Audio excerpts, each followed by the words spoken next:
how are y'all doing? I want to welcome y'all to our virtual summer reading program. I'm Miss Terry, and I'm with DeSoto Parish Library with Logansport Branch. And our theme this summer is Imagine Your Story. And you'll be hearing some fairy tales, folk tales, fables, mythology, and lots of other fun stories. Now, as y'all know, we're having to do this a little different this year, but just bear with us and we'll get through it, and it'll be lots of fun. So y'all can watch, pick up activities at all your local branches and join in the fun at the end of our stories. So let's get with it and have some fun.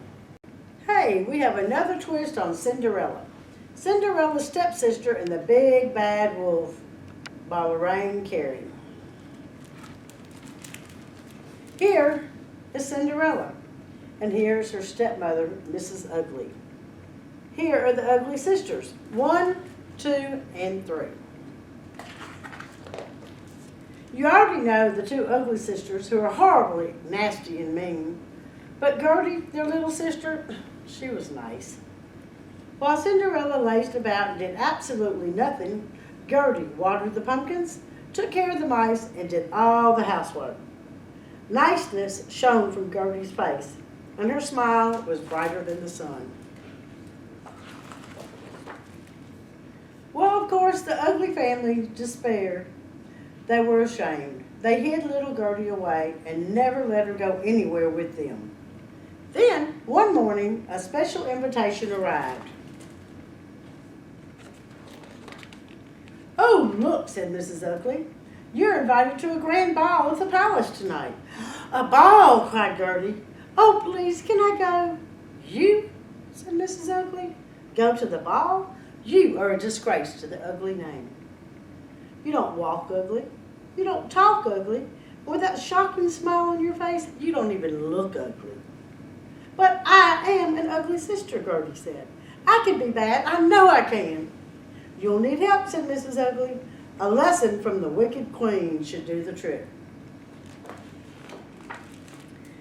So that afternoon, Gertie was sent to learn from the wicked queen, who was just about to visit Snow White with a poisoned apple. Y'all remember the story of Snow White?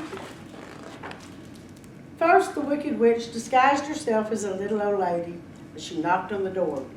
Knock, knock. "Hello, my dear," said Snow White. She said to Snow White, "Won't you take a bite of this lovely apple?" "Look out, Snow White," Gertie shouted. "The apple is poisoned." "No thanks then," said Snow White, and she shut the door. Well, the wicked queen was furious, and she sent Gertie home faster than a streak of lightning. Mrs. Ugly was very angry, but Gertie begged for another chance.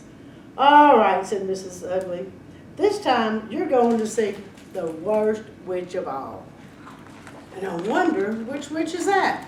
"Uh-oh, being bad is easy," said the worst witch. "Let me show you how. This oven's nice and hot, and I'm planning a delicious dinner. Hansel and Gretel, come in, children."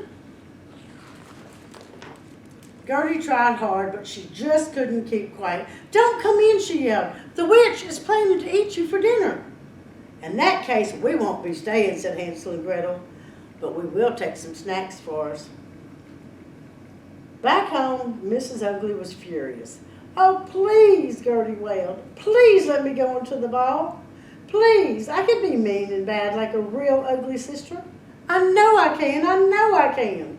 And she cried so much that Mrs. Ugly agreed to give her one last chance. But this time, Gertie was sent to the meanest and nastiest villain of all. And who would that be? But the Big Bad Wolf, who happened to be wearing a dress. "So you want to be ugly, huh?" said the wolf. "You want to be bad?" I do, said Gertie.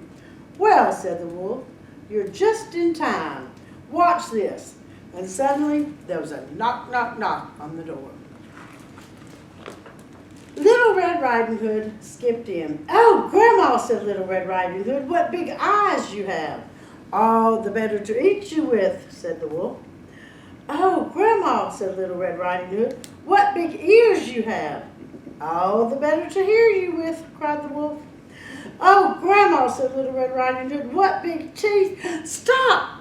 Gertie shouted. "That's not your grandma. That's the big bad wolf." And Little Red Riding Hood scampered off. The wolf turned to Gertie and drooled. "Please don't eat me," said Gertie. "I've tried so hard to be mean and bad, just like the rest of my family, so I could go to the ball." "Ball," said the wolf. "Did you just say ball?" "I've always wanted to go to a ball." "Come on," said Gertie. "Let's see what we can do." By the time Gertie and the wolf arrived home, Mrs. Ugly and the two ugly sisters had already left for the ball. "We're too late," cried Gertie, who should appear but a beautiful fairy godmother. "I am your fairy godmother," she said. She looked at Gertie and the wolf. "I expect you two want to go to the ball, don't you?" "Stop!" shouted an angry voice. It was Cinderella. "What about me?" she screeched. "I've been waiting all night for a fairy godmother to get me to that ball." Well, fairy godmothers do not like bad manners. So she quickly turned Cinderella into what? I wonder what she turned Cinderella into. A mouse. But Gertie and the wolf went to the ball in beautiful new dresses. And they had a lovely time. So lovely, in fact, that Gertie and Prince Charming fell in love and married soon after. As for Mrs. Ugly and Gertie's two ugly sisters, no one quite knows why, but they were never, ever seen again. The end. All righty. Let's see what we have next. We have The Frog Prince, and it's by the Brothers Grimm.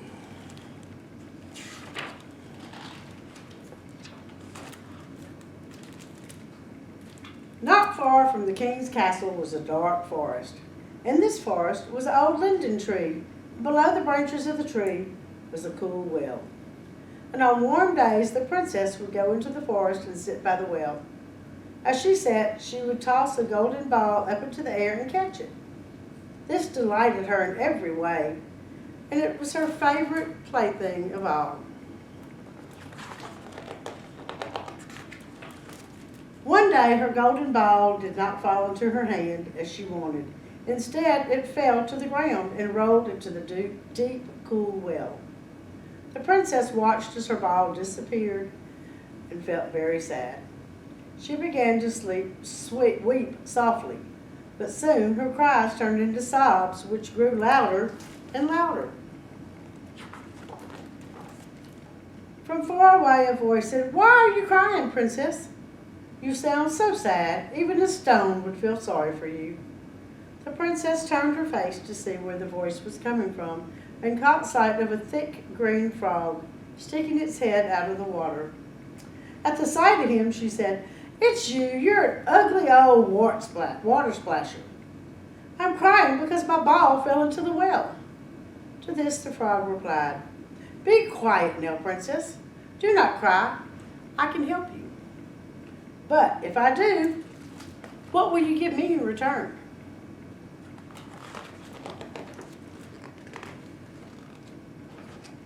The princess said to him, "I will give you whatever you want.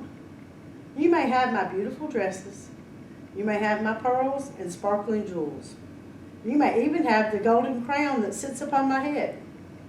The frog thought about this and answered, "I do not want your dresses, or your pearls and jewels, or your golden crown. If you promise to take me home to be your companion for always, to sit at your table, to eat from your little plate, and to sleep in your little bed, if you promise to love me forever, I will bring your golden ball back to you." At this offer, the princess simply said, I promise everything you ask." The frog put his head into the water and dove to the bottom of the well. It was not long before he returned with the golden ball firmly in his mouth. He tossed it onto the grass, and the princess, who was very happy to see her plaything once more, quickly snatched it and ran home. The frog called after her, "Wait for me, princess. Take me with you as promised." But the princess ignored his plea and ran home as fast as she could, trying hard to forget about the promise that she'd made to that cold, ugly frog. Meanwhile, the frog started calling, "Princess, dear princess, please open the door, for you made a promise you must not ignore." Hearing this, the king ordered his daughter to open the door. The princess walked slowly and unwillingly to open it for the frog. He hopped right in, followed at her heels as she made her way back to the table. Did you see the frog? The princess sat down while the frog looked up at her with his big, bulging eyes. "Princess, dear princess, with skin white and fair, now lift me up. Let me sit in your chair." The princess did not want to do this, but she could tell by her father's face that she must not break her promise. So she lifted the frog and let him sit beside her.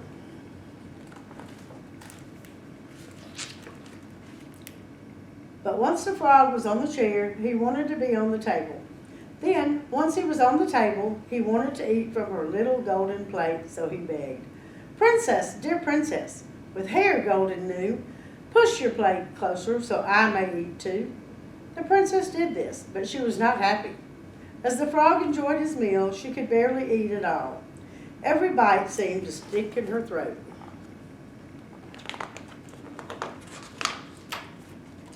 Once the frog was satisfied, he said, "Princess, princess, dear princess, with cheeks soft and red, let us go to your room, where I'll sleep in your bed." At this, the princess began to cry. She was afraid to touch that cold, strange frog. She did not want such a creature in her room or sleeping in her clean and pretty bed. But the king told the princess that she must not scorn the frog who helped her when she needed it. The princess picked up the frog with 2 fingers and carried him all the way to her room. Once inside, she placed him in a dark corner, turned her back, and went to bed. As she lay there, she heard something creeping along the floor with a scrape, scrape, and she looked down to see the frog sitting next to her bed. "Princess, dear princess, with quilts warm and deep, lift me up to your bed where you said I would sleep."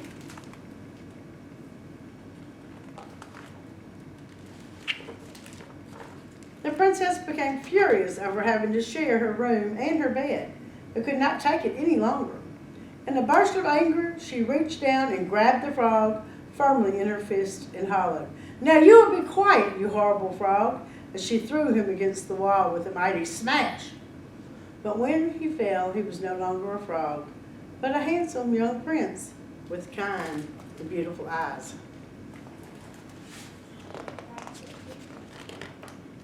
The king was happy as the two were wedded for life. The prince told how a wicked witch had turned him into a frog and that only a princess could release him.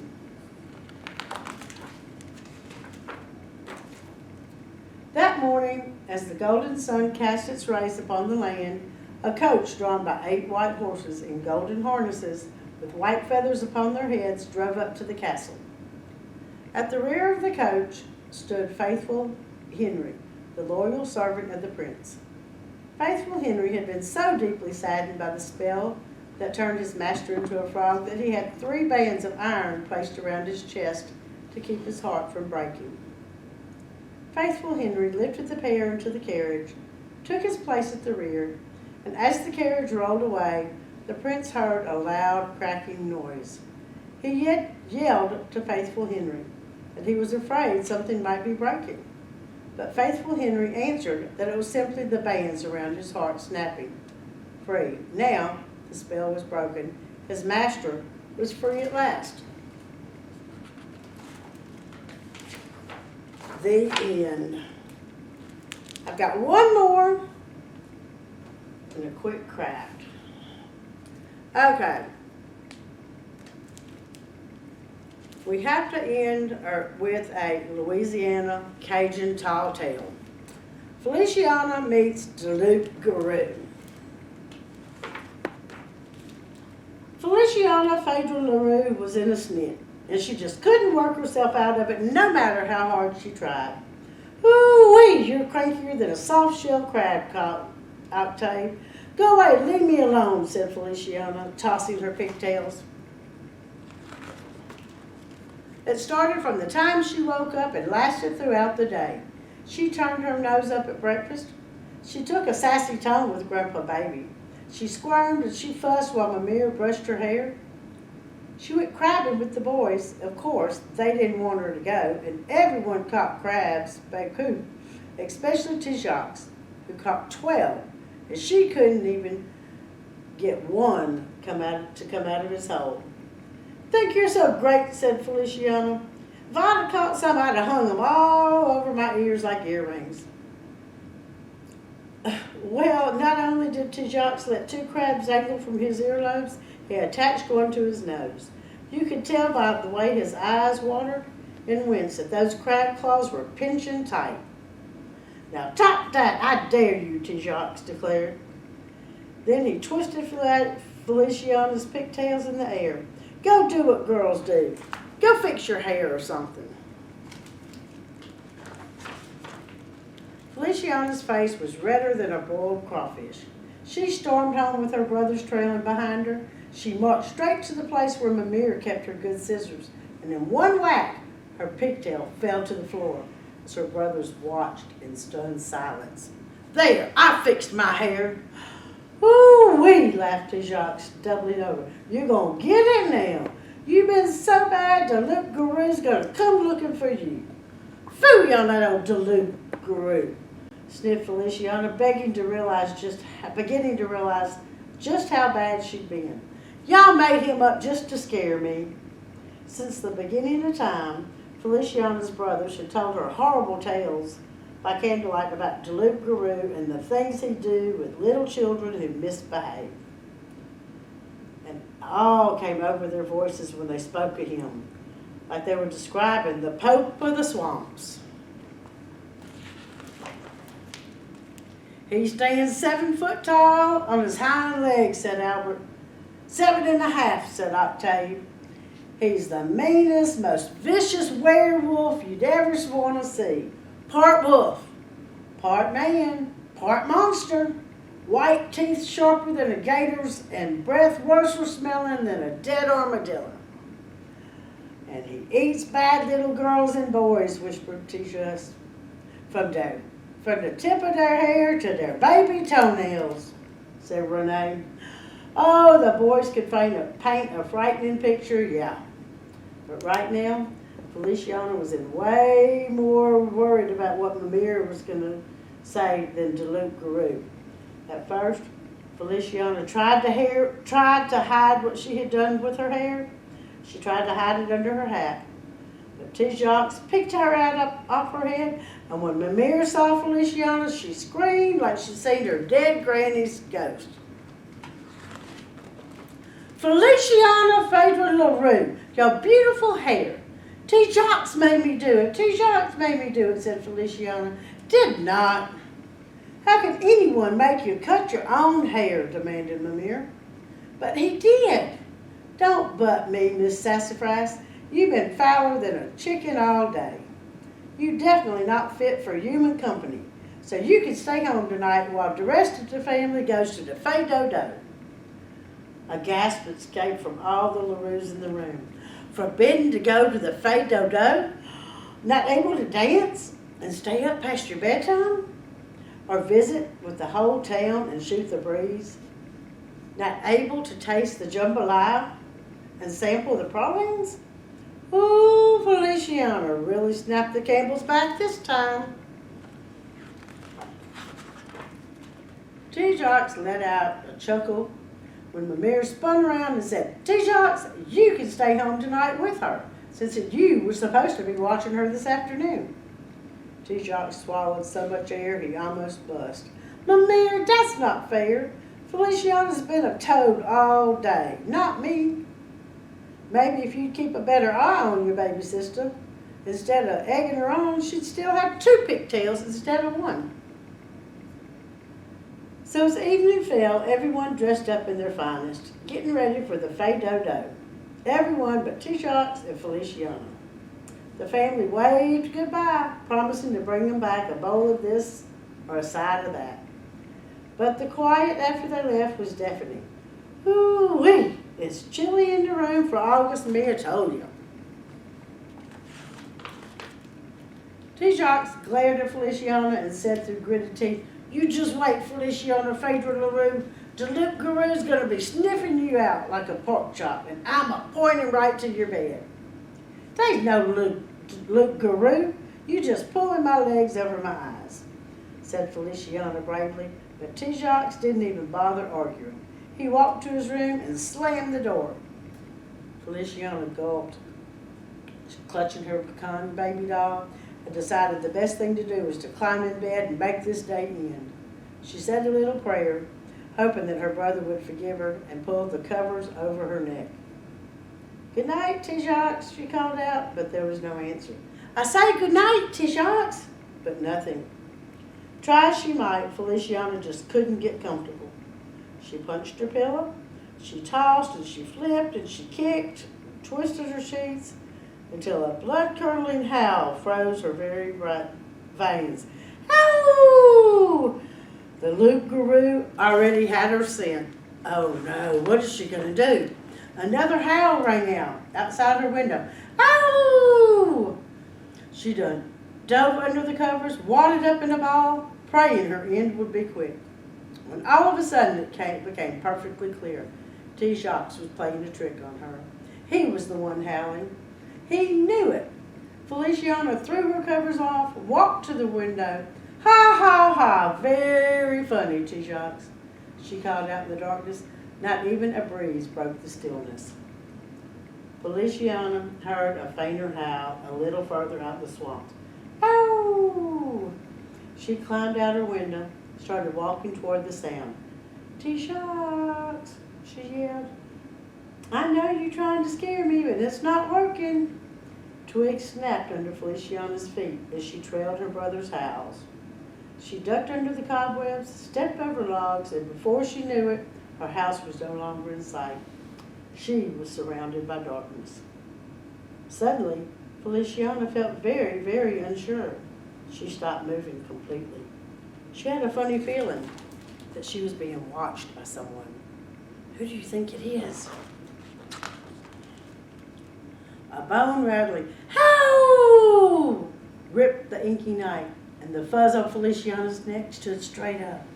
Faster than you could peel a crawfish, a shadow crossed Feliciana's face, and a monstrous creature dropped from the branches of a tree. The Luke Garou. His beady yellow eyes glowed close together like a hawk's. His matted, knotted hair hung long and tangled like moss. When he opened his jaws, flashing his dagger-sharp teeth, his breath stunk worse than a 5-day-old fish. "Ha! Well, well," snored the Luke Garou with a sinister laugh. "I've had my eyes on you, Feliciana Phaedra LaRue." He slowly circled the child, licking drool from his lips. "You're going to taste so good, because you've been so bad." Feliciana opened her mouth, but her voice had left town. Her eyes stretched so wide, they almost popped out on the ground. She couldn't move. "Oh, what's the matter?" the Luke Garou asked in a sugar-cane sweet voice. "Catfish got your tongue?" He lunged forward and growled, "Speak up! I dare ya." At this, Luke Garou threw his head back, "Ha ha ha," and laughed at his own joke. "I dare ya. Oh, that's good. I guess that's all it takes to get you puffing and chopping your hair off. After I finish with you, I'm going to sneak back to that LaRue house and I'm going to get that daredevil T-Jacques. He'll make a delicious dessert after you're my main course."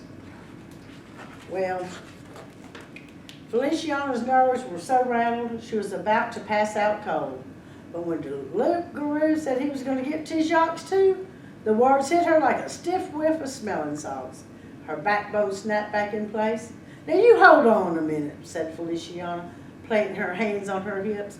"Who do you think you are, talking about eating T-Jacques for dessert?" The little Garou was stunned. Nobody had ever talked back to him before. "Where are my manners?" said the little Garou. "I haven't introduced myself properly." I know who you are," interrupted Feliciana. "And aren't you ashamed of yourself, scaring little children, eating their baby toenails? That's nasty." She crossed her arms and wrinkled her nose. "I see," said the little Garou, leaning closer to you. "I should be less of a beast and more well-behaved like you." The day flashed back before Feliciana's eyes, and there wasn't much to be proud of. She sighed all the way to her toes.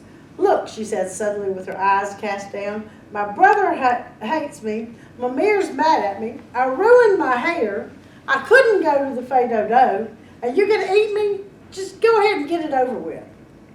The little Garou looked the child over, sat down next to her. You do have problems." "Well, that's what I'm telling you. I was so bad today, I didn't even want to stop being bad." "I know how that is," agreed the little Garou. And the two shared a moment of silence. "What do you do when you're having a bad day and you just can't seem to stop it?" said Feliciana. "That's why I howl at the moon." The little Garou cocked his head back, wailed up toward the moss. "Howl!"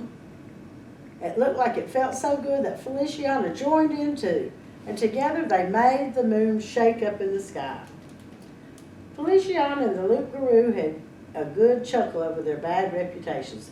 "Hoo-wee, if my brothers could see me now, they wouldn't believe it was worth missing the Fay-Do-Do to meet you, Monsieur Luc Garou." And then she paused. "There's just one little thing I got to ask. Do you really eat little children?" The little Garou waved his paw. "Sure, I don't need heartburn." The little Garou escorted Feliciana back to her window. "Remember, when things get bad and you know what to do," they shouted one last "Howl!" at the moon.